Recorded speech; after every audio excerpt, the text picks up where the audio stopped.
Panchayat. But wait, before that, I have a question for all of you.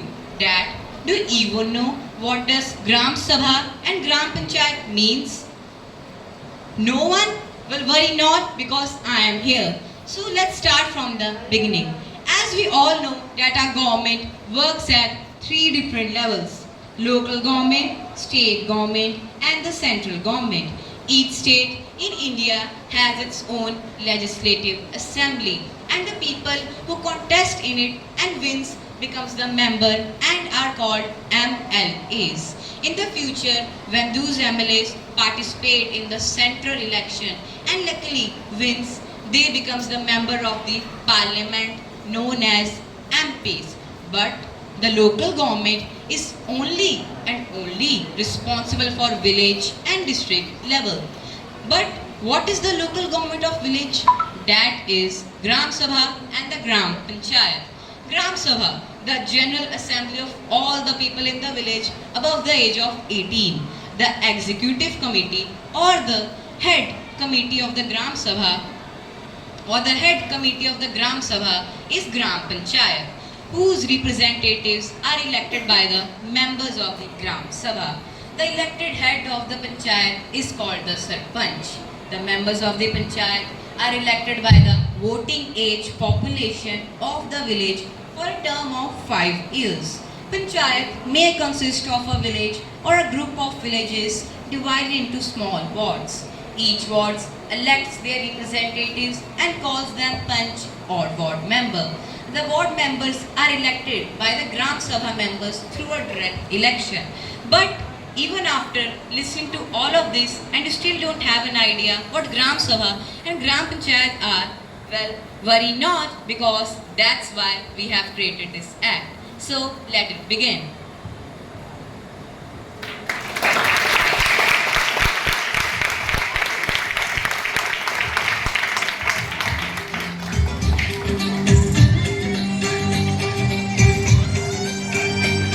पंचायती राज की खास बात लक्ष्य इसका ग्राम विकास जिसमें होती है सबकी भागीदारी। पंचायती राज की खास बात लक्ष्य इसका ग्राम विकास निभाते सभी अपनी जिम्मेदारी।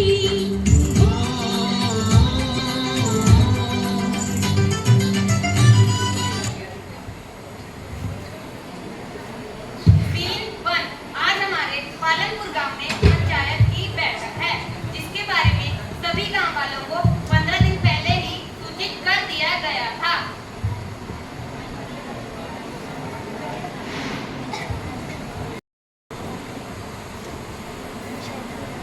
नमस्ते सरपंच जी। नमस्ते नमस्ते, बैठिए।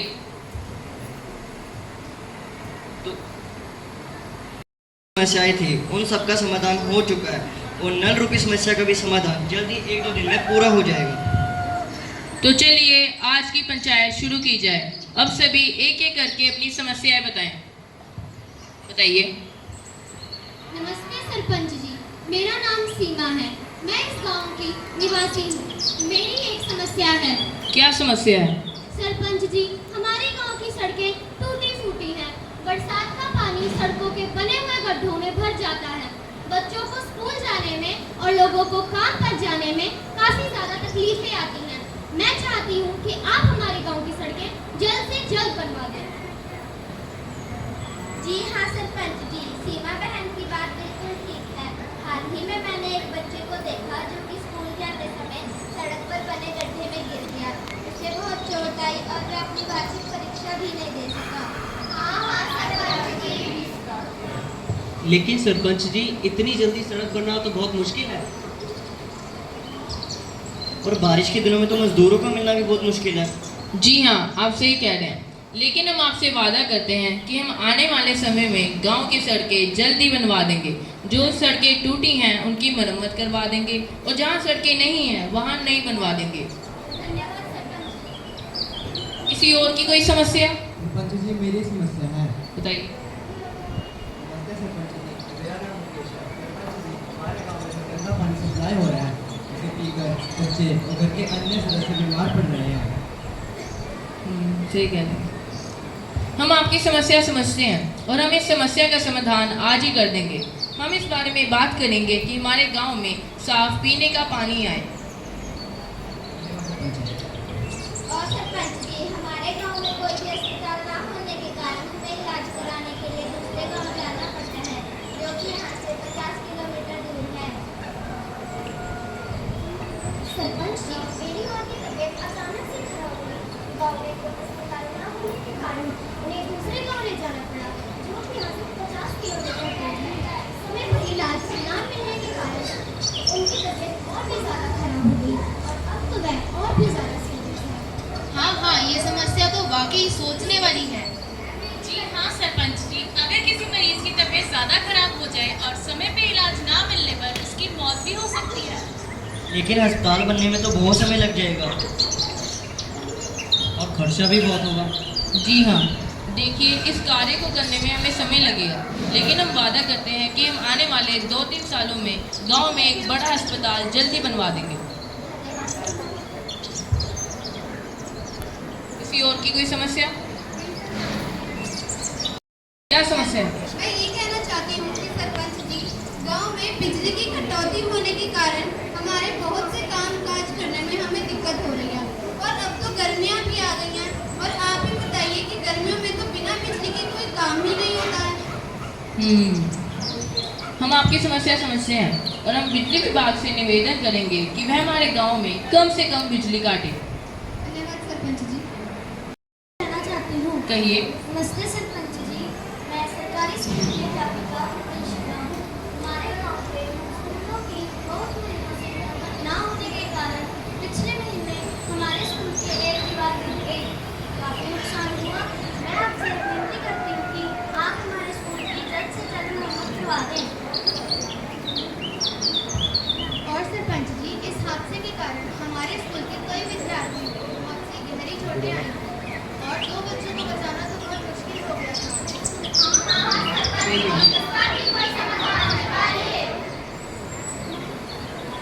हाँ, हमें खुद जाकर इनके स्कूल का निरीक्षण करना पड़ेगा।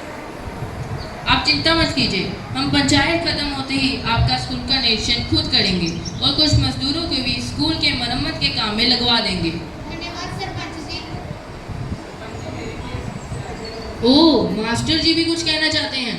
सरपंच जी, जैसा कि आप जानते हैं, हमारे गांव में स्कूल 8वीं कक्षा तक ही है, जिससे बच्चों को पढ़ने में बहुत तकलीफ होती है। उनको पढ़ने के लिए दूसरे गांव जाना पड़ता है। सुरेश जी की बेटी शीतल रोज पढ़ने के लिए 10 किलोमीटर दूर जाती है और लाला जी ने तो अपने बेटे की पढ़ाई छुड़वा दी। ऐसे ही कई बच्चे हैं जो पढ़ नहीं पाते हैं। मैं आपसे विनती करता हूँ, कृपया आप हमारे गाँव में एक 12वीं कक्षा तक का स्कूल बनवा दें। जी हाँ सरपंच जी, मास्टर जी की बात बिल्कुल ठीक है, लेकिन कई माँ बाप अपने बच्चों को, खास करके लड़कियों को, गांव से बाहर शहर में पढ़ने के लिए नहीं भेजते। हाँ, ये तो वाकई गंभीर समस्या है। हमने भी अपनी पढ़ाई के लिए बहुत दिक्कतों का सामना किया है। हमारे माता पिता ने तो हमें बाहर पढ़ने के लिए भेज दिया, पर जिन लड़कियों के माता पिता उन्हें बाहर शहर पढ़ने नहीं भेजते, उनका क्या? उनके लिए हमारे गांव में एक बड़ा स्कूल होना जरूरी है ताकि वे अपनी पढ़ाई पूरी कर सके और जारी रखें। या फिर जो स्कूल 8वीं कक्षा तक हैं, उन्हें 12वीं कक्षा तक करवा दिया जाए, ताकि हमारे गांव के बच्चे पढ़ लिख कर हमारे गांव का विकास कर सकें। जी हाँ, ये सही कह रहे हैं। देखिए, इस वक्त स्कूल बनवाना थोड़ा मुश्किल है क्योंकि हमें पहले सरकार से ग्रांट मांगनी होगी, लेकिन हम आपसे वादा करते हैं कि हम आने वाले कुछ सालों में गांव में एक बड़ा विद्यालय अवश्य बनवा देंगे। धन्यवाद सरपंच जी। एजेंडा की सारी बातें समाप्त हो गई हैं। क्या किसी और को कुछ कहना है? ओह, देवकी अम्मा भी कुछ कहना चाहती हैं। चलो आज ये बात भी कर लेते हैं। आजकल हमारे गांव में शादियां नहीं हो रही हैं। लो कर लो बात। अब यहाँ हम शादियों की बात करने आए हैं। पंचायत में अब ऐसे मुद्दे भी सुलझाए जाएंगे। तो आज की बैठक हम यहीं पे समाप्त करते हैं।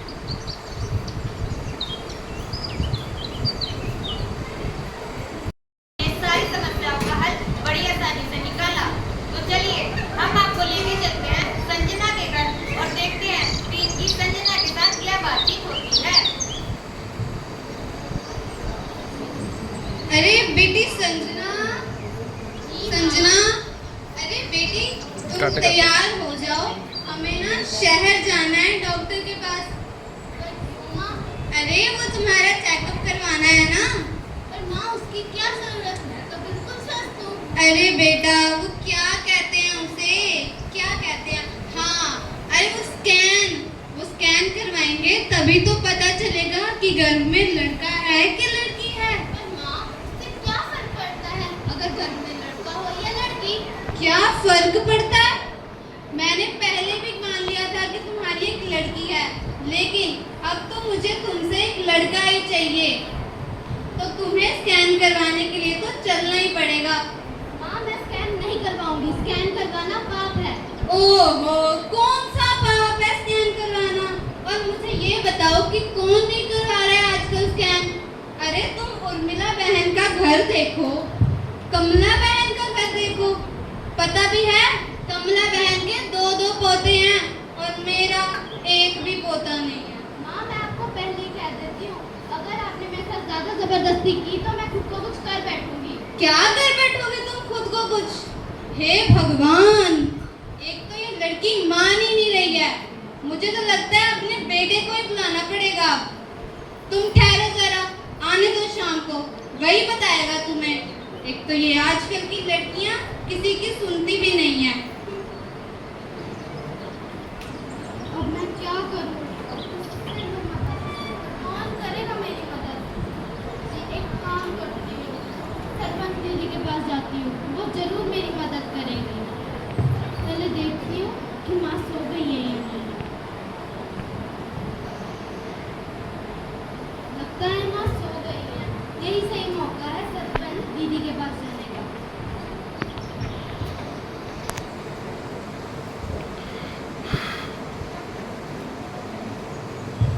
अरे अब कौन आ गया?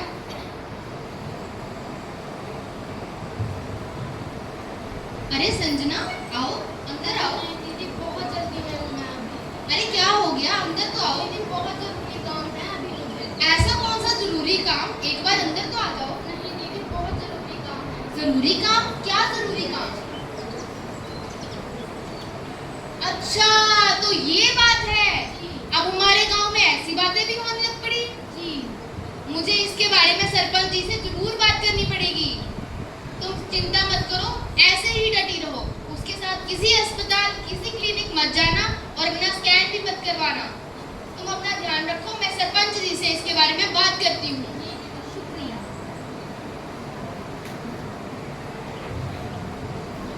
तो चलिए इनकी सुरेखा के साथ क्या बातचीत होती है। अरे सुरेखा गेट खोलो, घर पे हो भी या नहीं? अरे बहन तुम अंदर आओ। नमस्ते। नमस्ते नमस्ते। और घर में क्या चल रहा है, सब ठीक ठाक तो है?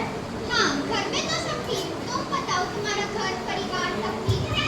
ठीक तो सब है, पर मैं कुछ सोच रही थी। क्या सोच रही थी? हाँ हम लोग से बैठ के बात करते हैं। अच्छा तो अब बताओ तुम क्या सोच रही थी? मैं सोच रही थी कि देवकी अम्मा की बात सिर्फ घर परिवार की बात नहीं थी। कैसे? अरे देख नहीं रही हो, गांव में लड़कियां तो दिखाई ही नहीं देती, जिसके घर देखो लड़का। तो भाई इसमें पंचायत क्या कर लेगी?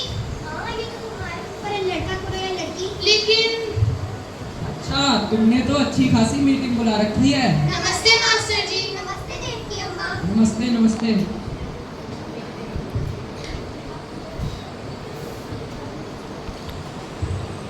की अम्मा हाँ मैं सोच रही थी कि अगर बात करनी है तो सबके सामने हो। ये तो ठीक किया, पर तुम क्या कह रही थी? मैं कह रही थी कि हमारे गांव में लड़कों के मुकाबले लड़कियों की तादाद बहुत कम है। लेकिन ये बात पंचायत में क्यों होगी?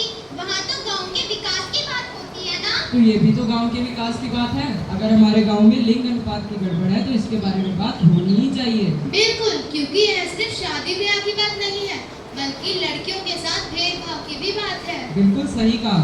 हाँ बात तो तुम्हारी ठीक है और मेरे समझ में भी आ गया। लेकिन हम करें क्या? हमें गांव की औरतों को इकट्ठा करना चाहिए और ग्राम सभा की बैठक में अपनी बात उठानी चाहिए। आखिर तो हो चुकी है। और वैसे भी हमारे गांव में तो साल में 2 बार ही ग्राम सभा की बैठक होती है। अगर तुम चाहो तो मेरे पास इसका हल है। क्या मास्टर जी? रुको। पंचायती राज व्यवस्था को कारगर और मजबूत बनाने के लिए पंचायती राज मंत्रालय ने विशेष बैठकों का आयोजन किया है। विशेष बैठक? हाँ, पंचायती राज मंत्रालय में विशेष बैठकों का प्रावधान है। माने हम ग्राम सभा की विशेष बैठक करवा सकते हैं? हाँ, हम ग्राम सभा की विशेष बैठक करवा सकते हैं अगर ग्राम सभा की सामान्य बैठक में इसका निर्णय लिया जाए या कोई विशेष प्रचार आए जिस पे इस पे बात कर सके। लेकिन ग्राम सभा में तो ऐसा कोई प्रस्ताव आया ही नहीं। अरे तुम सुन तो लो। अगर कोई बड़ा अफसर सरपंच से इस बारे में बात करे या 5% या 25 से ज़्यादा सदस्य इस बारे में सचिव से लिखित नोटिस दे तो पंचायत बुलाई जा सकती है। यानी अब हम सब महिलाएं सचिव को लिखित में ये सूचना या आवेदन दे तो सरपंच को मीटिंग बुलानी ही पड़ेगी। लेकिन सरपंच ने मना कर दिया तो तुम सभी लोग राज मंत्रालय की मदद ले सकती हो, जिससे 15 दिनों के अंदर ही बैठक बुलाई जा सकती है। ये काम करने के लिए मैं भी तुम्हारी मदद के लिए तैयार हूँ। मानो बिना सचिव के काम नहीं हो सकता। नहीं देव की अम्मा, असली ताकत ग्राम सभा के पास ही होती है। बस एक बारी आप सचिव से बात कर लो, वो मना ना करे। नहीं, वो नहीं मानेंगे। तो तुम 3 लोग जिन्होंने इस बारे में नोटिस दिया है वो जाके सरपंच से बात कर सकती हो, उसको मीटिंग बुलानी ही पड़ेगी। तो हम आज ही सरपंच के ऑफिस जाएंगे। हाँ ठीक है। सरपंच जी के ऑफिस में और देखते हैं कि इनकी सरपंच जी के साथ क्या बातचीत होती है। सरपंच जी, क्या हम अंदर आ सकते हैं? जी हाँ, आइए। नमस्ते सरपंच जी। नमस्ते नमस्ते। ओह, देव की अम्मा की बात इतनी बढ़ गई। बात बड़ी नहीं है सरपंच जी, हम बस इतना चाहते हैं कि पंचायत गांव के लोगों को जागरूक करने के लिए कदम उठाए। क्या ऐसी बैठक करवाना जरूरी है? कोई बात नहीं सरपंच जी, आप ऐसे बैठक तो करा ही लीजिए। सरपंच जी, क्या आप नहीं चाहते कि हमारे गांव में लड़का और लड़की को एक समान माना जाए? जमाना कहां से कहां पहुंच गया है और हमारे गांव में लिंग अनुपात तक ठीक नहीं है। देखिए, ऐसी बात नहीं है, मैं नोटिस निकलवा दूंगा। आखिरकार मैं भी चाहता हूँ कि हमारे गांव में लड़के लड़कियों को एक समान माना जाए, उन्हें उनके अधिकार मिले। आखिरकार लड़कियों को भी उनके जीवन जीने का हक है। धन्यवाद सरपंच जी। कि किस तरह गांव की कुछ औरतें सरपंच जी के पास गई और अपनी समस्याएं रखी, तो सरपंच जी ने निर्णय लिया कि 15 दिन बाद एक विशेष बैठक रखी जाएगी, जिसके निर्णय बदले नहीं जाएंगे। और वो बैठक आज है।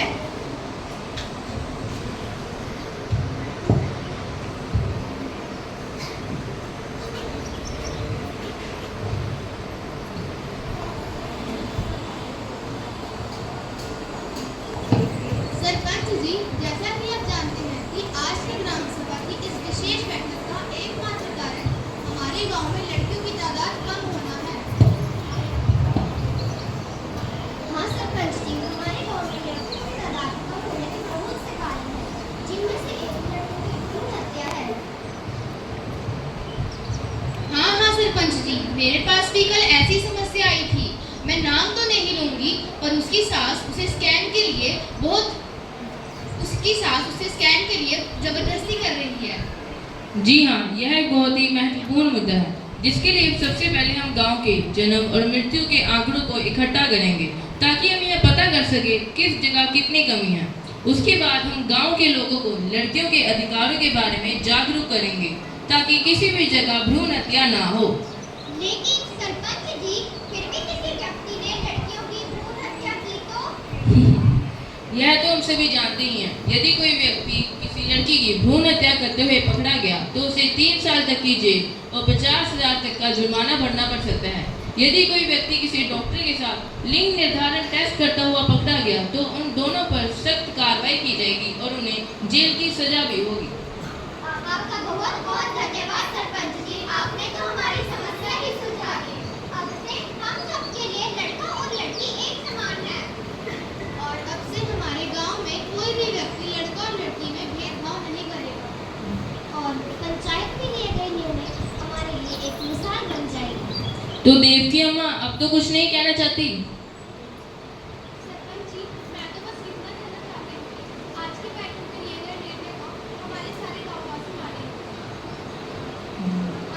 सही है।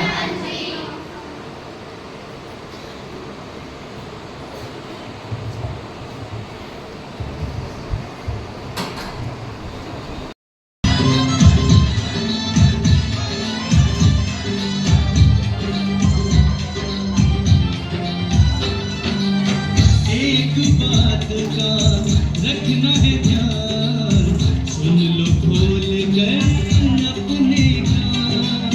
निगरानी करते रहना, आँख मूंद कर नहीं रहना। किसी से पीछे नहीं रहना, गाँव देश का गौरव बनना। ग्राम विकास योजना में सबकी भागीदारी से ऐसी मजबूत नींव पड़ जाती है जो कभी कमजोर नहीं होती। पंचायती राज की खास बात, लक्ष्य इसका ग्राम विकास, जिसमें